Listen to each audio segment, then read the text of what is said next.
du coup, moi, je me suis dit que non, c'était pas possible qu'ils aient été des esclaves. Donc, lors de mon entretien, ma rencontre avec le professeur, parce qu'aujourd'hui, il est professeur, le professeur Simon Sira Kakumezogo, je vais lui poser la question simple de savoir si ces Noirs-là, puisqu'il les a vus et a discuté avec eux, est-ce qu'ils se considéraient comme étant des esclaves?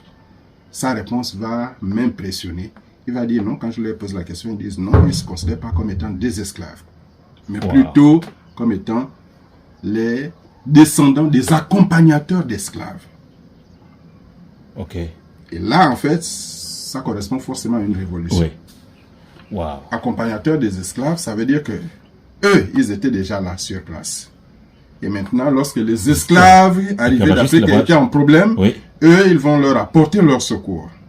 Et ça, c'est ce qui m'a permis donc de bouleverser la thèse selon laquelle les premiers arrivés en Amérique, c'est du moins les Africains, c'était les Mandingues. Puisque là, nous avons des noms bien précis. Ça veut dire que les premiers arrivés en Amérique à la faveur de leur maîtrise technologique, c'était clairement les Pounous partis du Gabon. Maintenant là, il fallait le démonter. J'ai des ouvrages qui sont en instance de publication. Il fallait le démonter à partir de la tradition Pounou, à partir de sources écrites. Or, lorsque nous prenons les parémies, on va dire les devises des clans Pounou, juste là, il y a la devise du clan Boudjal. Boudjal, bama djal mato, di wumbi di ban mouniam, ça c'est Pounou. Alors, lorsqu'on traduit littéralement, habituellement on disait, les Boudjala ont étendu les nattes. Et justement, c'est là ce qui leur a permis de faire traverser les enfants, et par enfants, on suppose tout le peuple Pounou. Ça, c'est ce qu'on disait avant. Avant moi, je veux dire. Mais moi, j'ai cherché à savoir, en Ipounou ancien, qu'est-ce que Oudjal signifie. En fait, Oudjal, c'est lorsque on vomit au rang, mais avec violence. Ça éjecte là. Les vomissures sont éjectées. Voilà, Oudjal. Voilà. Donc, quand on dit Oudjal Mato, ça veut dire que ça peut pas être par le bas, mais plutôt par le haut. Et ça a l'idée d'une voile. Voilà. Donc, les Boudjala ont plutôt... Le voile qui est... Voilà, fait gonfler les voiles. Donc, Niambelet, c'est le panier en bandoulière qui a la forme d'une pirogue à balancier. Et donc, ce qui leur a permis, justement, de faire traverser des enfants dans une pirogue à voile. En fait, c'est ce que ça veut dire.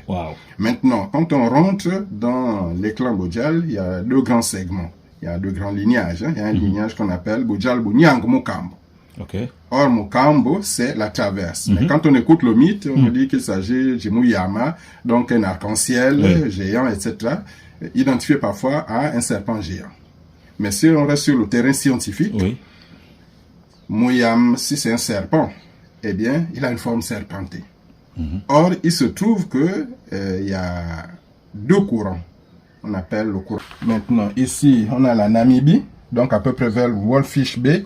C'est là où prend naissance le courant sud-équatorial qui remonte. C'est un courant atlantique, de l'océan Atlantique. Maintenant, au Maroc, là, vers Mogador, eh bien, ça c'est le courant nord-équatorial qui descend.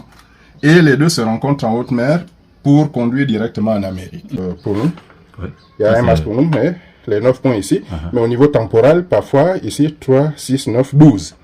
À 12 points. En considérant que ces 12 points sont alignés en ligne droite, ça va faire quelque chose de très long. Or, les Mayas, curieusement, disent ceci.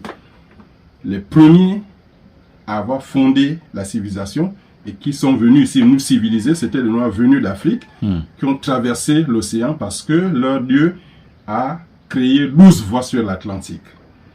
En réinterprétant cela, on comprend qu'au niveau de l'océan Atlantique, puisque on parle de courant sud-équatorial, comme je le disais là, qui va remonter, mais forcément, quand on suit un courant, il y a des endroits qui sont dangereux.